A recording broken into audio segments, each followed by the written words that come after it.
The noose was already being prepared when Sarah Mitchell realized that nobody in Tombstone, Arizona Territory, believed a word she said. It was August 1882, and the desert sun beat down mercilessly on the crowd gathering outside the sheriff's office, their faces twisted with anger and righteous indignation. Sarah stood behind the bars of her cell window, her hands gripping the iron so tightly her knuckles had turned white, watching as three men constructed the gallows that would end her life by morning. She was 22 years old, had arrived in this God-forsaken town only 6 months prior to work as a seamstress, and now she was being accused of stealing $5,000 in gold coins from the Tombstone Mining Company's payroll office. The worst part was not the accusation itself, but the cold certainty in everyone's eyes that she was guilty.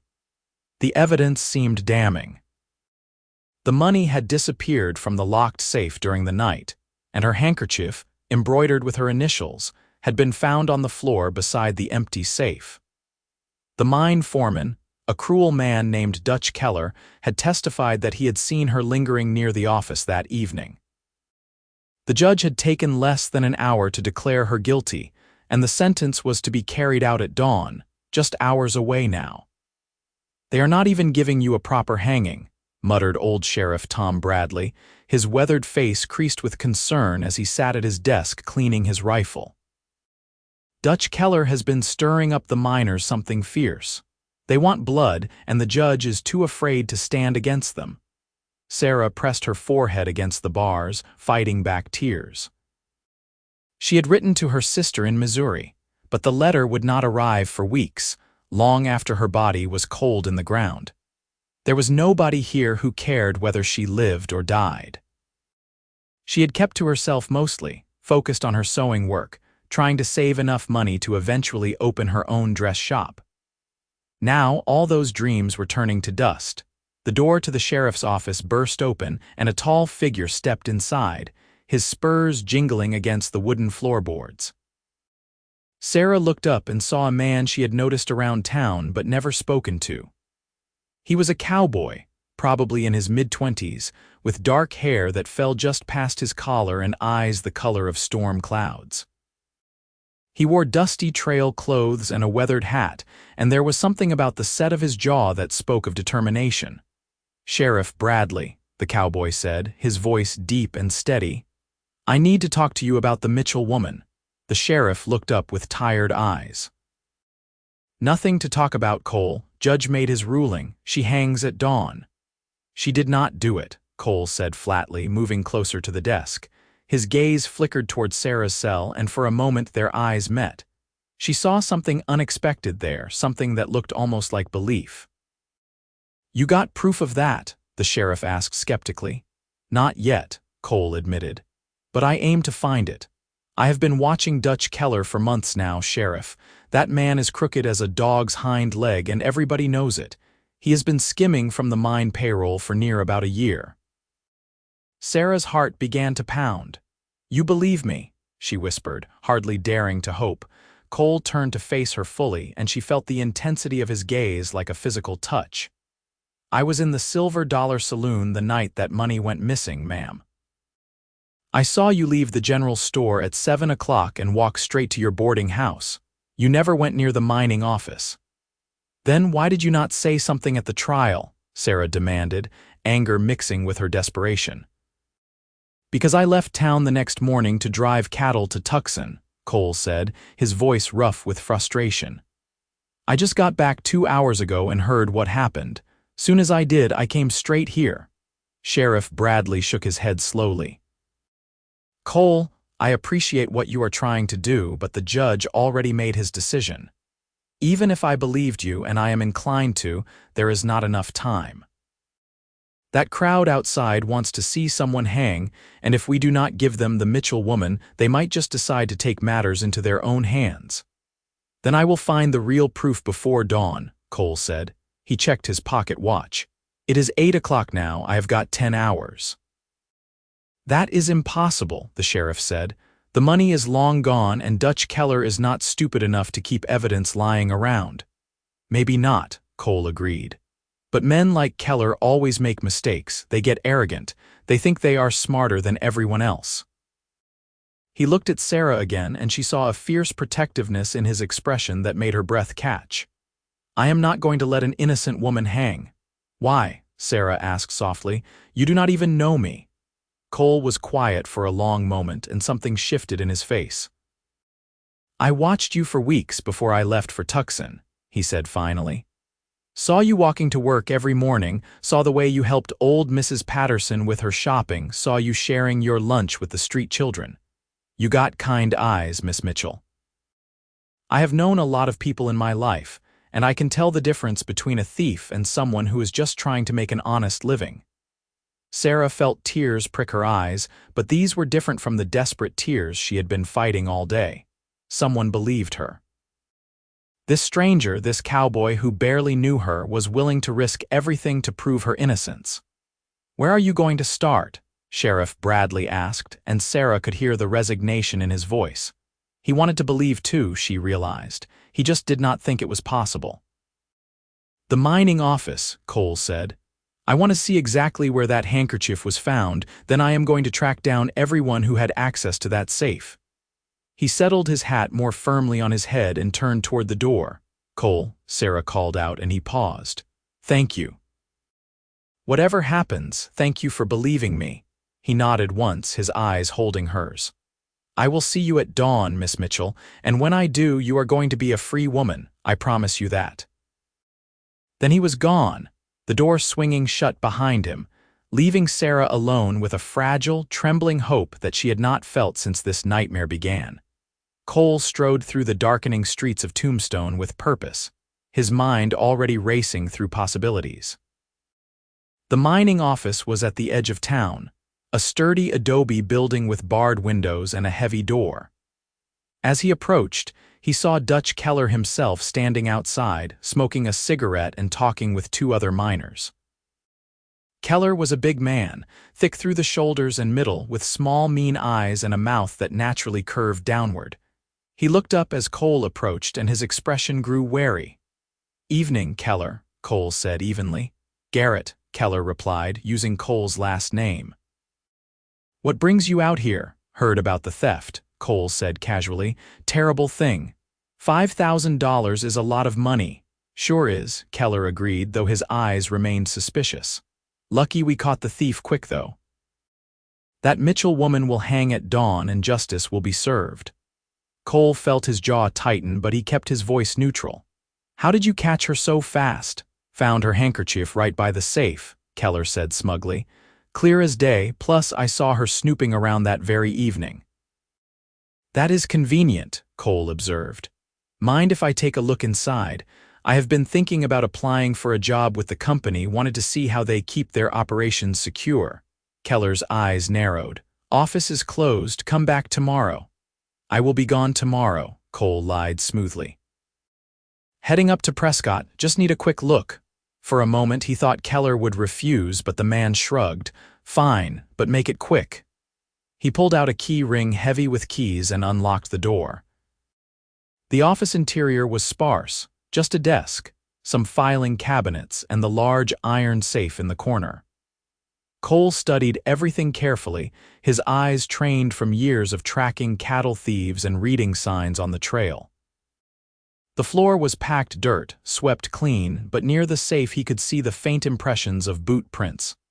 "Where exactly was the handkerchief found?" he asked. Keller pointed to a spot about 3 feet from the safe. "Right there, had her initials embroidered on it and everything." Cole crouched down, examining the area. Something did not feel right. If Sarah had been kneeling or standing at the safe, the handkerchief would have fallen closer to it. 3 feet away suggested it had been tossed there deliberately. He ran his fingers over the dirt floor and felt a small indentation, like something heavy had rested there recently. "The safe was locked when you found it empty?" Cole asked. "That is right," Keller confirmed. "Lock was not forced. Whoever opened it knew the combination." "And who knows the combination?" "Just me and the company manager, Mr. Holloway," Keller said. "And Holloway was in Bisbee the night of the theft, got witnesses to prove it." Cole stood up, his mind working. Sarah Mitchell is a seamstress. How would she know how to crack a safe? Keller's expression grew harder. Maybe she had help, maybe she is more clever than she looks, does not matter now. Judge found her guilty. Cole met his eyes steadily. You seem mighty eager to see her hang. I am eager to see justice done, Keller shot back. Now if you are finished looking around, I got work to do. Cole nodded and walked toward the door, but at the last second he turned back. Just one more thing, that handkerchief. Where is it now? Sheriff has got it as evidence, Keller said impatiently. Right, thanks for your time. Cole stepped out into the night air, his suspicions growing stronger.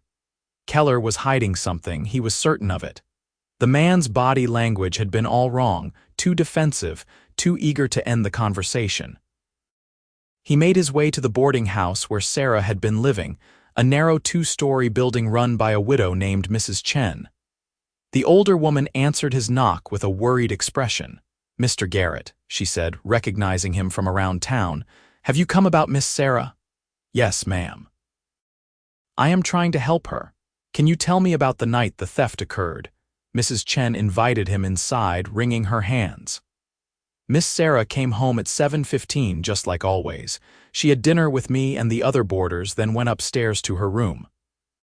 She never left the house after that. I would have heard because the stairs creak something terrible. You are certain? Cole pressed. Absolutely certain, Mrs. Chen said firmly. Miss Sarah is a good girl. She would never steal anything. I told the sheriff this, but he said maybe I was mistaken or maybe I fell asleep. Cole felt a surge of anger at the injustice of it all. Did anyone come to the house that evening? Anyone at all? Mrs. Chen thought for a moment. Well, there was a man who came by around 6:30 before Miss Sarah got home. Said he had a delivery for her, but I told him to come back another time. She was still at work. What did this man look like? Big fellow, rough-looking. I did not recognize him, but he had a scar across his cheek. Mrs. Chen touched her own face to demonstrate. Cole's pulse quickened. He knew a man matching that description, a drifter named Skeet Carson who sometimes did odd jobs around town. And more importantly, he had seen Carson drinking with Dutch Keller on several occasions. Thank you, Mrs. Chen. You have been very helpful. Cole tipped his hat and left quickly, his mind racing. The pieces were starting to come together, but he still needed concrete proof. He found Skeet Carson exactly where he expected to, in the back room of the Silver Dollar Saloon, playing poker with 3 other men. Carson looked up as Cole approached, his hand instinctively moving toward his gun. Easy, Cole said, raising his hand slightly. Just want to talk. I do not have anything to say to you, Garrett, Carson muttered, his scarred face twisting. That is fine. You can just listen then. Cole pulled out a chair and sat down, ignoring the protests of the other card players. I know you went to Sarah Mitchell's boarding house the night of the theft. I know you have been working with Dutch Keller. And I know that if I dig deep enough, I will find proof that connects you to stealing that payroll money. Carson's face had gone pale. You do not know nothing. Then you will not mind answering some questions, Cole said calmly. Where were you between 7 and 9 o'clock that night? I was right here playing cards, Carson said quickly. Too quickly. One of the other card players, an old-timer named Rusty, shook his head. No, you were not. You did not show up until after 9, remember, said you had business to take care of. Carson shot Rusty a venomous look, and Cole knew he was on the right track. What kind of business, Carson? Nothing illegal, Carson said, but sweat was beading on his forehead. Just some work for Keller. What kind of work? Cole leaned forward, his voice taking on a harder edge. The kind where you help frame an innocent woman for theft. The kind where you plant evidence. I did not frame nobody. Carson burst out, then seemed to realize his mistake. Cole stood up slowly. You are coming with me to the sheriff's office.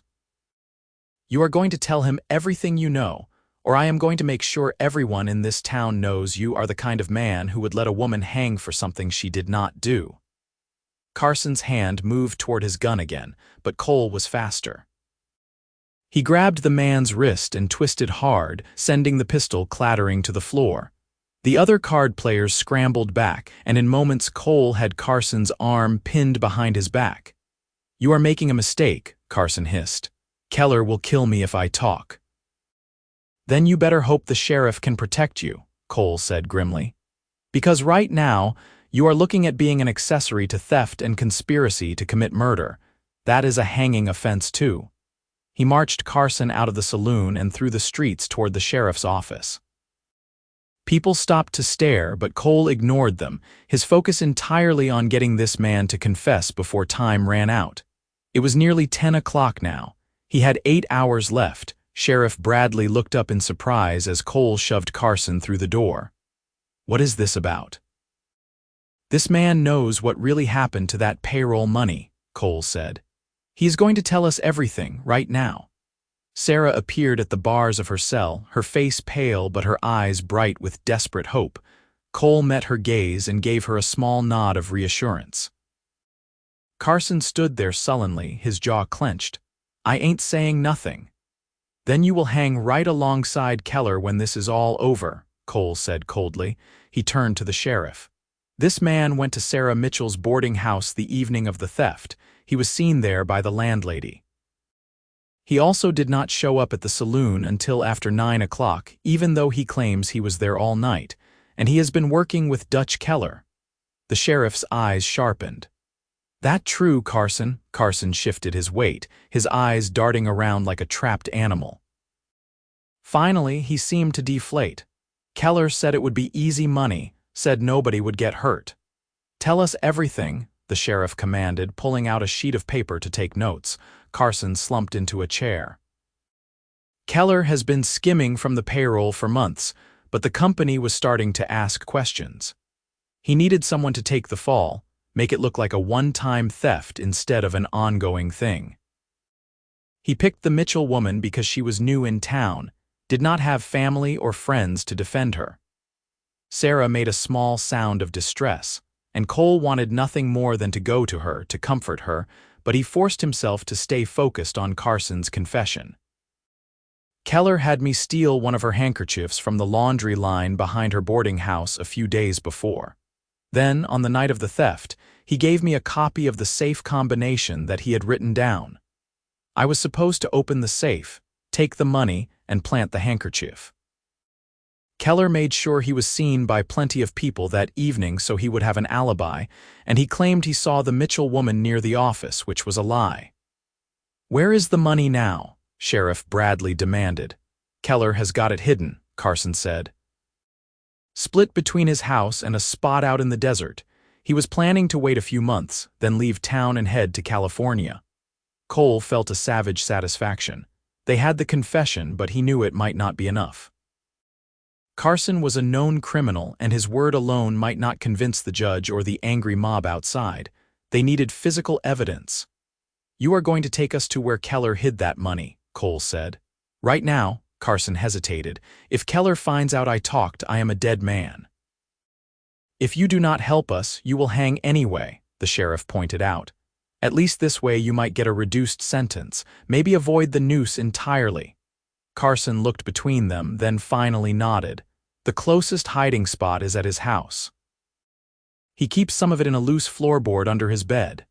"Sheriff, you stay here with Miss Mitchell," Cole said. "Keep that crowd calm. Carson and I are going to pay a visit to Keller's place." "You are going to need backup," the sheriff said, standing up. "No," Cole shook his head. "If Keller sees a group coming, he might run or destroy the evidence. I will be quieter on my own." He looked at Carson. "And if you try to warn him or run, I will shoot you myself. Understand?" Carson nodded miserably. As Cole turned to leave, Sarah called out to him. "Cole, please be careful." He looked back at her, and the fear and trust in her eyes made his chest tighten.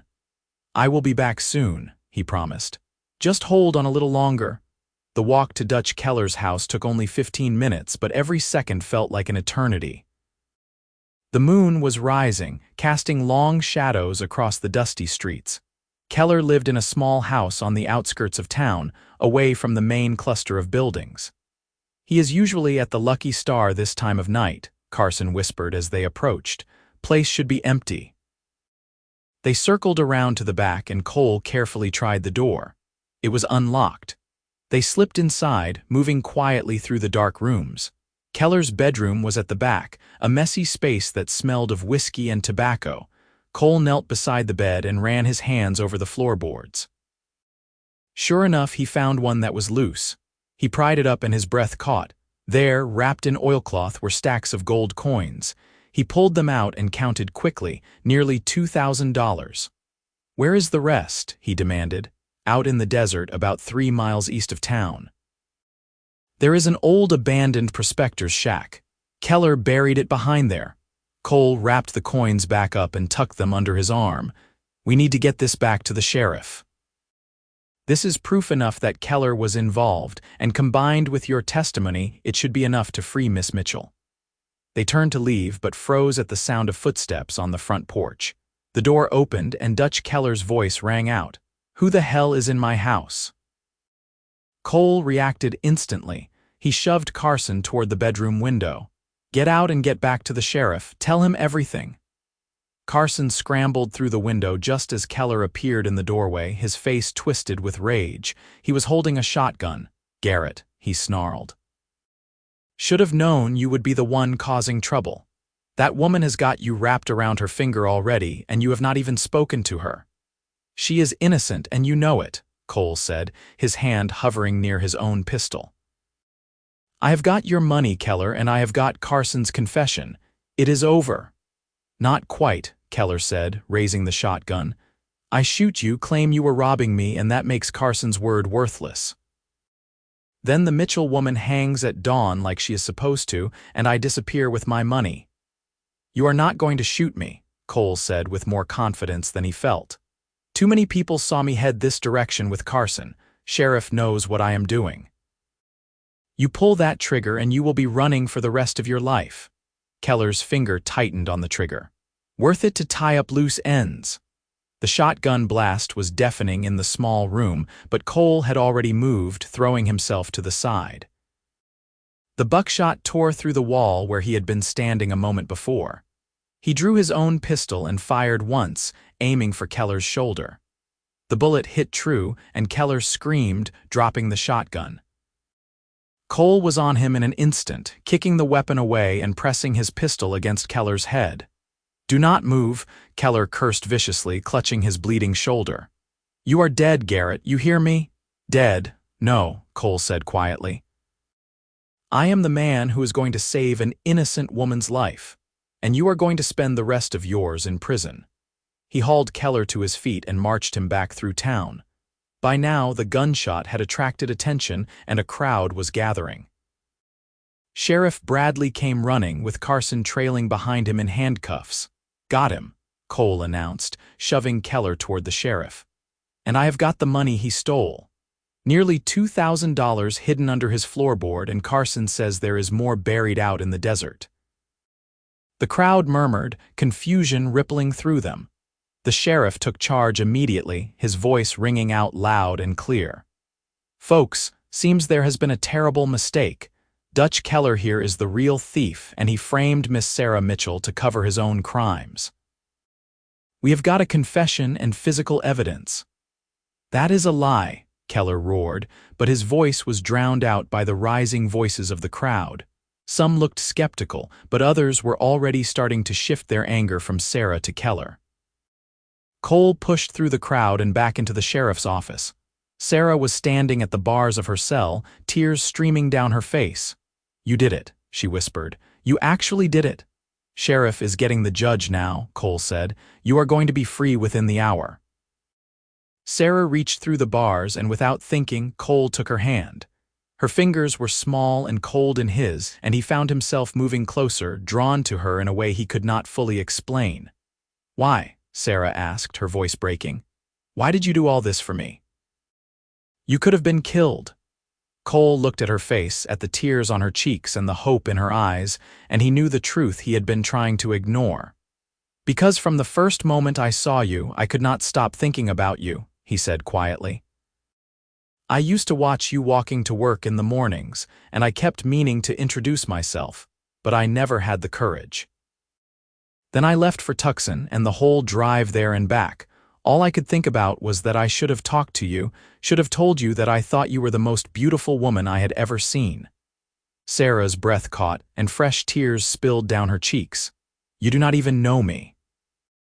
"I know enough," Cole said. "I know you are kind and hardworking.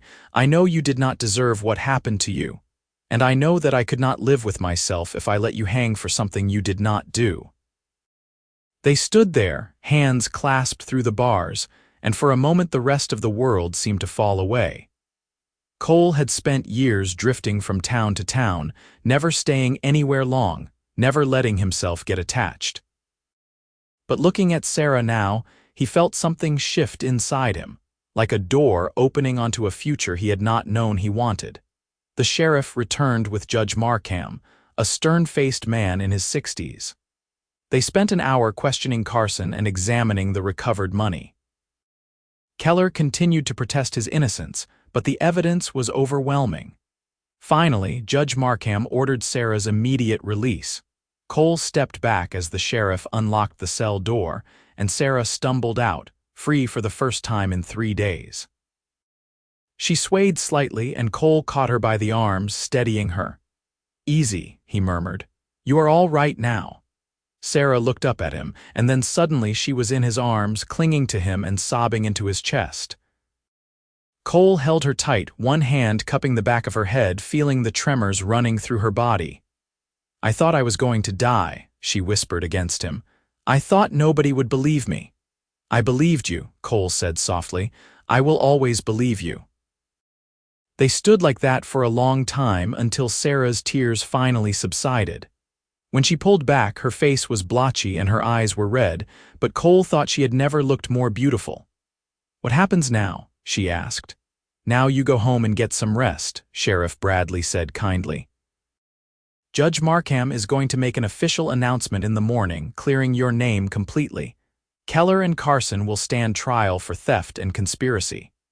Sarah nodded, but she looked lost, like she did not quite know what to do with her sudden freedom. Cole made a decision. "I will walk you back to your boarding house," he offered. They stepped out into the night air together, leaving behind the chaos of the sheriff's office. The stars were brilliant overhead, and the desert breeze was cool against their skin. They walked slowly, neither of them in any hurry to end this moment. "I do not know how to thank you," Sarah said finally. "You saved my life." "You do not owe me thanks," Cole replied. "Any decent person would have done the same." "No," Sarah said firmly. "Most people were ready to watch me hang. You were the only one who cared enough to find the truth." She stopped walking and turned to face him. "You said you thought I was beautiful." Cole felt his ears grow warm. "I did. I mean, he trailed off, feeling like a tongue-tied schoolboy. Sarah smiled, a real smile this time, and it transformed her whole face. "I used to see you around town too," she admitted. "I noticed you watching me sometimes. I thought maybe you were going to say hello, but you never did." "I was afraid," Cole confessed. "Afraid you would not be interested in a drifter cowboy with nothing to his name but a horse and a bedroll." "I am a seamstress who was nearly hanged for a crime she did not commit," Sarah pointed out. "I am not exactly a prize catch myself." They both laughed, and the sound broke some of the tension between them. Cole reached out and gently tucked a strand of hair behind her ear, his fingers lingering on her cheek. "I think you are perfect," he said seriously. "And I know this is probably too soon and you have been through hell today, but I need you to know that I would very much like to court you properly, if you will have me." Sarah's eyes filled with tears again, but these were happy tears. "Yes," she said simply. "Yes, I would like that very much." Cole felt his heart soar. He wanted to kiss her right there in the middle of the street, but he forced himself to be a gentleman. Instead, he took her hand and raised it to his lips, pressing a soft kiss to her knuckles. "Then I will call on you tomorrow," he promised. "After you have had a chance to rest. We can go for a walk or maybe have lunch at the hotel restaurant." "I would like that," Sarah said, her voice warm with happiness. They reached the boarding house, and Mrs. Chen came rushing out, having heard the news. She swept Sarah into a tight embrace, scolding and crying at the same time. Cole tipped his hat and backed away, giving them their moment, but before he left, Sarah caught his hand one more time. "Cole," she said, "thank you for everything, for believing in me when nobody else did. For risking your life, for caring." "Always," Cole said, and he meant it with every fiber of his being. He walked back to his small room at the livery stable that night with a lightness in his step that he had not felt in years. He had saved an innocent woman from the gallows, yes, but more than that, he had found something he had been searching for without even knowing it. He had found someone worth staying for. The next morning, true to his word, Cole arrived at Sarah's boarding house at precisely noon, freshly shaved and wearing his best shirt. Sarah answered the door in a pale blue dress that brought out the color of her eyes, and Cole felt his breath catch all over again. They walked through town together, and Cole noticed the stares and whispers following them. Some people looked ashamed, realizing how close they had come to killing an innocent woman. Others looked curious about the cowboy who had saved her. Cole ignored them all, his attention focused entirely on Sarah. "Tell me about yourself," he said as they strolled toward the edge of town, where the buildings gave way to open desert. "I know you are from Missouri and you are a seamstress, but what else? What do you dream about?" "What makes you happy?" Sarah thought for a moment. "I have always wanted to open my own dress shop," she said. "Ever since I was a little girl, I loved working with fabric and thread. My mother taught me to sew, and it was the one thing we did together that made her smile. She died when I was 16, and I have been on my own mostly ever since." "What about your father?" Cole asked gently. "He died when I was very young," Sarah said. "I barely remember him. My sister and I were raised by our mother, but she struggled. Money was always tight." She looked out at the desert, her expression distant. "When she died, my sister married a farmer and moved further west. I came to Tombstone hoping to make a fresh start, to save enough money to eventually open that shop I always dreamed about. But after what happened, I do not know if I can stay here." Cole felt a pang in his chest at the thought of her leaving. "Would you go back to Missouri?" "Maybe," Sarah said. "Or maybe somewhere new entirely, somewhere nobody knows what happened." She looked at him. "What about you? Tell me your story." Cole was quiet for a long moment, gathering his thoughts. "I was born in Texas," he finally said. "My parents had a small ranch, nothing fancy, but it was home. When I was 18, a band of outlaws came through. They killed my parents and burned the ranch to the ground. I was out checking the cattle and came back to find everything destroyed." Sarah's hand found his, squeezing gently. "Cole, I am so sorry."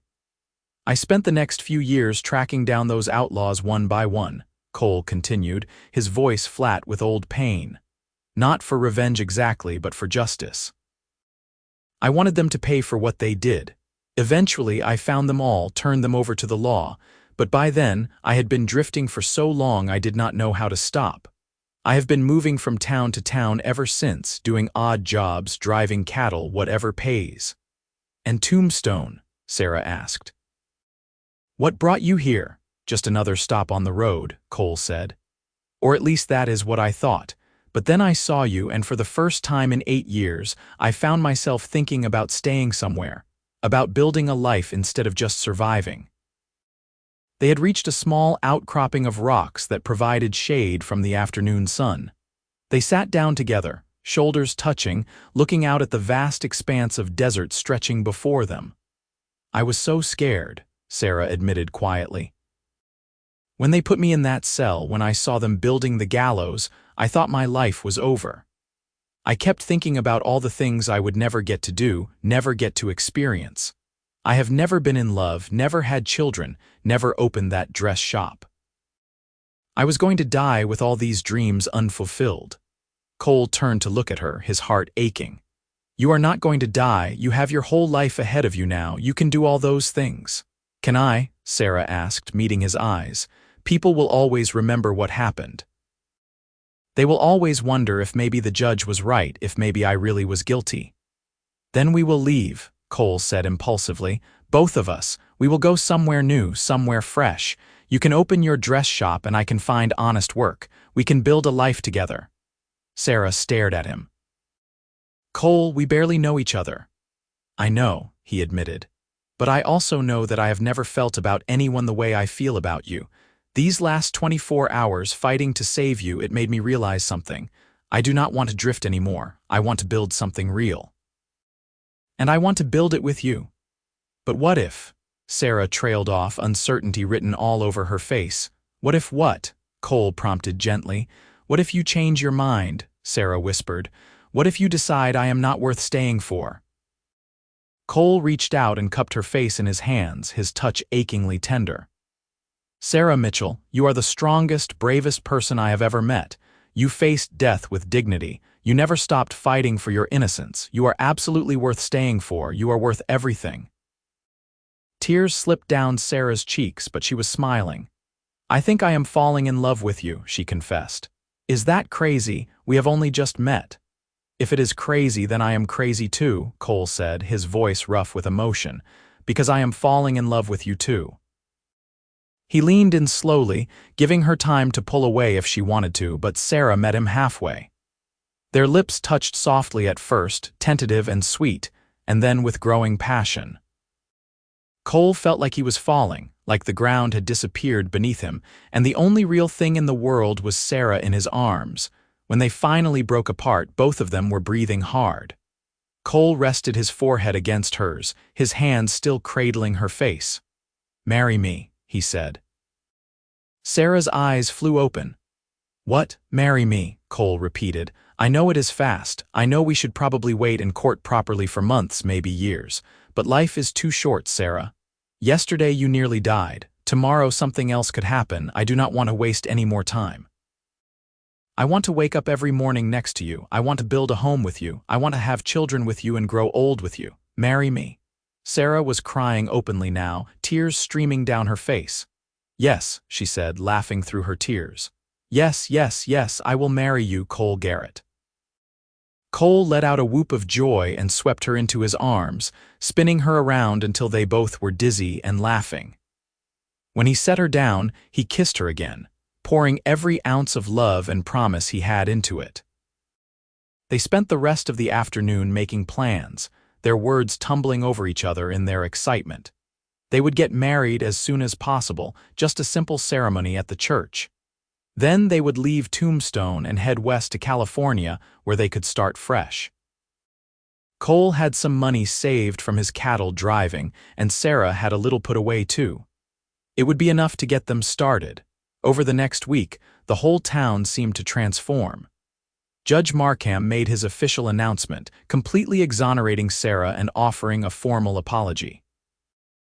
Dutch Keller and Skeet Carson were tried and convicted, sentenced to 20 years in the territorial prison. The Tombstone Mining Company even offered Sarah a reward for the recovery of their money, $500 that would help her and Cole start their new life. But the most important thing that happened was the wedding. It took place on a Sunday morning in the small church at the edge of town. Sarah wore a dress she had sewn herself, simple but elegant, with lace at the collar and cuffs. Cole wore a new suit, purchased specially for the occasion, though he still wore his cowboy boots because some things were too much a part of him to change. Sheriff Bradley walked Sarah down the aisle, having become something of a father figure to her over the past week. Mrs. Chen sat in the front row, crying happy tears. A surprising number of townspeople showed up, wanting to show their support and make amends for how quickly they had turned on her. The ceremony was short but heartfelt. When the preacher pronounced them husband and wife and told Cole he could kiss his bride, Cole did so with enough enthusiasm that the whole congregation laughed and applauded. Afterwards, there was a small reception in the church hall. People came up to congratulate them and wish them well. Sarah glowed with happiness, her hand constantly seeking out Cole's, as if she needed to reassure herself that this was real. As the sun began to set, Cole and Sarah slipped away from the reception and walked back to the boarding house to collect Sarah's belongings. They would stay one more night in Tombstone at the hotel as a proper married couple and then leave at dawn for their new life in California. Are you scared? Cole asked as they packed Sarah's few possessions into a trunk. Terrified, Sarah admitted, but also more excited than I have ever been. We are really doing this. We are starting over. Together, Cole said, pulling her into his arms. That is the important part. As long as we are together, we can face anything. That night in their room at the hotel, they consummated their marriage with tenderness and passion. Cole was gentle with Sarah, treating her like she was precious and breakable, and Sarah responded with a passion that surprised them both. Afterwards, they lay tangled together, talking quietly about their dreams and fears until sleep finally claimed them. They woke before dawn and slipped out of town as the first rays of sunlight were painting the sky pink and gold. Cole had his horse, a sturdy bay gelding named Rusty, and they had purchased a wagon to carry Sarah's sewing supplies and their other belongings. Sarah sat beside Cole on the wagon seat, her hand resting on his thigh, watching as Tombstone disappeared behind them. No regrets? Cole asked. Not a single one, Sarah said firmly. She looked at her husband, this man who had risked everything to save her, and felt her heart overflow with love. I thought my life was ending in that jail cell, but really, it was just beginning. The journey to California took 3 weeks, and they were some of the happiest weeks of both their lives. They traveled slowly, stopping to camp under the stars, exploring small towns along the way, learning everything about each other. Cole taught Sarah how to shoot, and Sarah mended Cole's clothes and made him new shirts. They talked for hours every day about everything and nothing, building the foundation of their life together. They faced challenges along the way. Once, a wagon wheel broke and they had to spend 2 days in a tiny settlement while the blacksmith repaired it. Another time, they got caught in a flash flood and had to take shelter in an abandoned cabin for 3 days until the waters receded. But through it all, they faced everything together, and each challenge only brought them closer. When they finally reached California, they settled in a small town called Meadowbrook, nestled in a valley with rich farmland and a bustling main street. Cole found work at a nearby ranch, managing cattle and training horses, work he was good at and enjoyed. Sarah opened her dress shop in a small storefront on Main Street, and within weeks she had more customers than she could handle. Life was good. They rented a small house on the edge of town with a porch that looked out over rolling hills. Every evening, Cole would come home from work and find Sarah either at her sewing machine or in the kitchen preparing dinner. He would wash up, then sweep her into his arms and dance her around the kitchen, even though there was no music playing. 1 year after their wedding, Sarah discovered she was pregnant.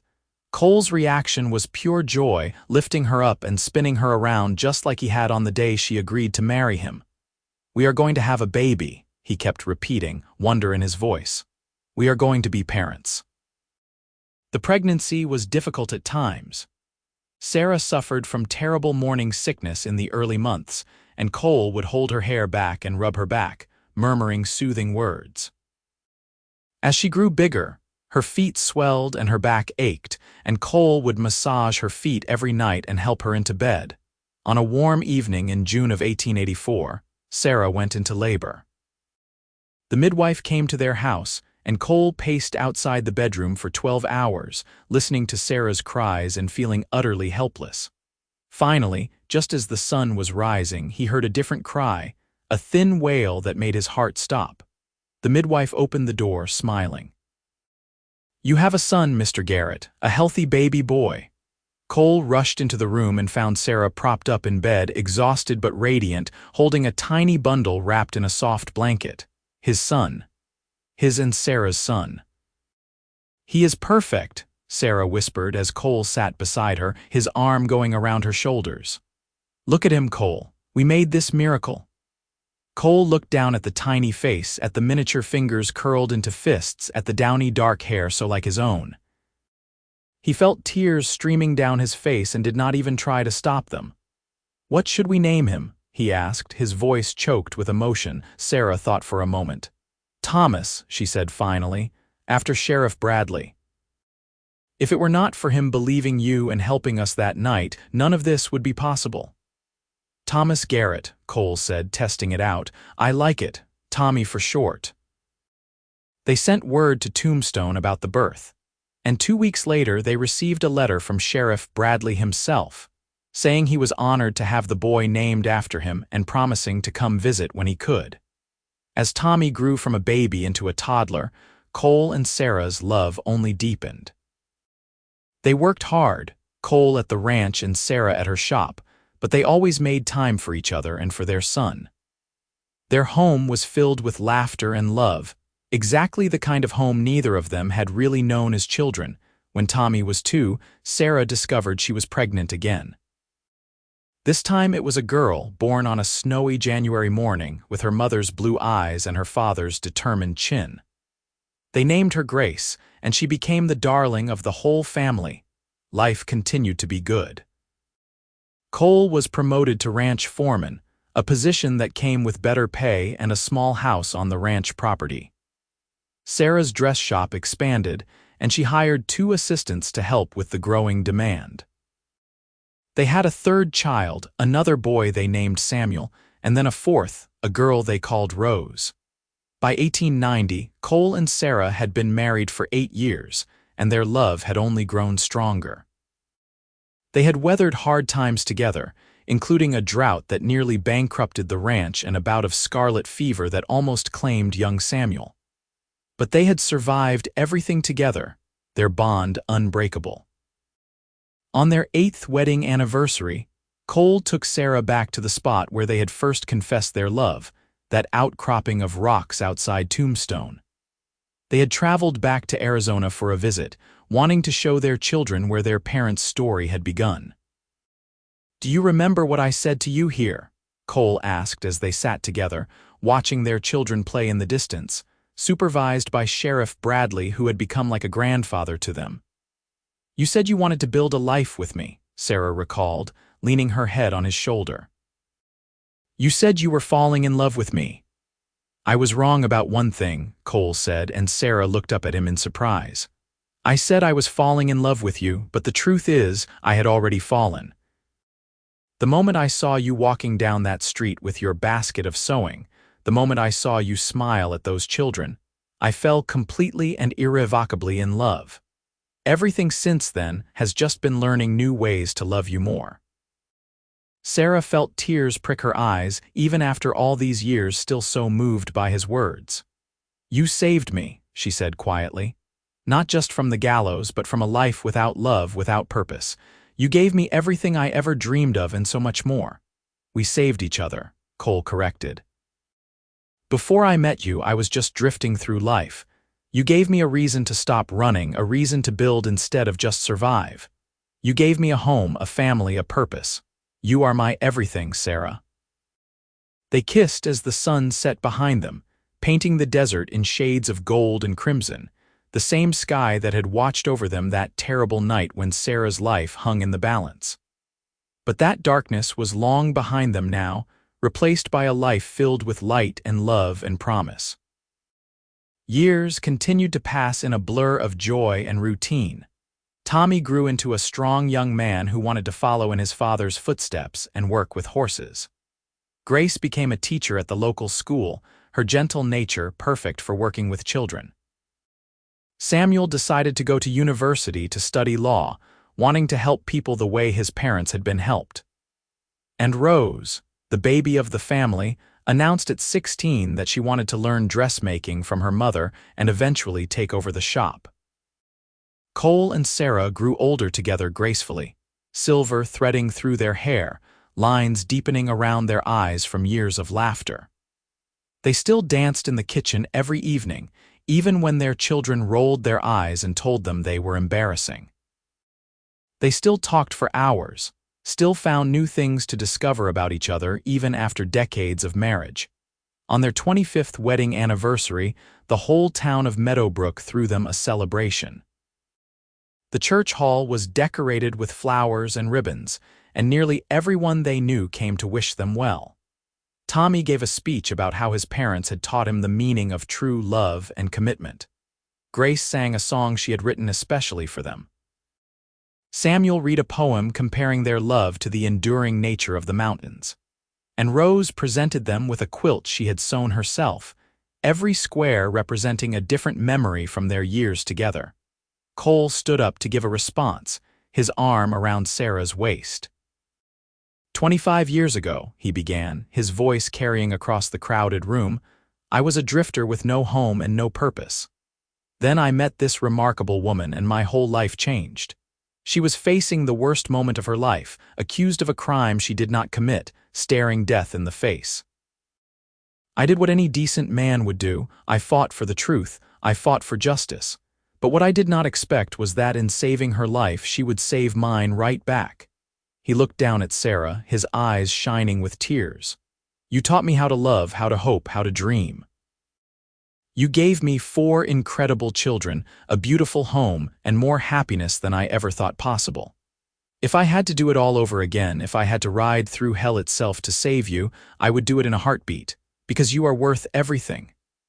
There was not a dry eye in the room. Sarah stood on her tiptoes and kissed her husband, and the crowd erupted in applause and cheers. As the party wound down and they walked home hand in hand under the stars, Sarah thought about how different her life could have been. If Cole had not believed in her, if he had not fought for her, she would have died on that gallows in Tombstone, alone and afraid.